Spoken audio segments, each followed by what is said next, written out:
खिड़की में दिखती परछाई। रात के ठीक 2 बज रहे थे। भारी बारिश हो रही थी और बिजली की गर्जना पूरे गांव को हिला रही थी।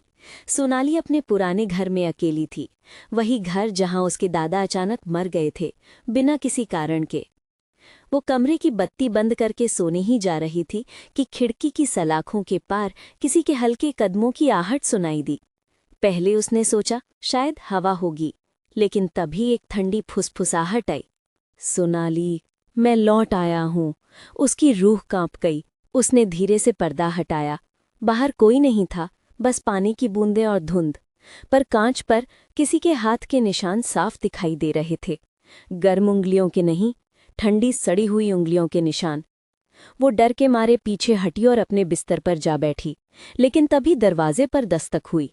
ठक ठक ठक, 3 बार। बिल्कुल उसके दादा की तरह, जो हमेशा 3 बार ही दरवाज़ा खटखटाते थे। सोनाली ने हिम्मत जुटाकर पूछा, कौन है? कोई जवाब नहीं, बस दीवारों से आवाज़ गूंजने लगी। खिड़की मत बंद करना, मैं अंदर आ जाऊंगा।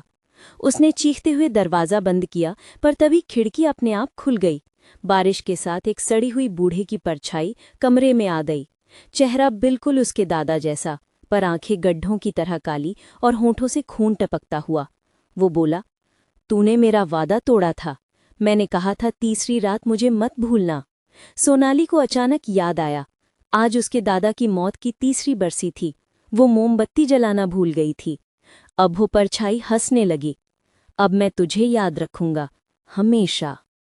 अगली सुबह पड़ोसी जब दरवाजा तोड़कर अंदर आए तो कमरे में सिर्फ एक टूटी खिड़की, बुझी मोमबत्ती और दीवार पर लिखा था, 3 रातें, फिर लौटूंगा।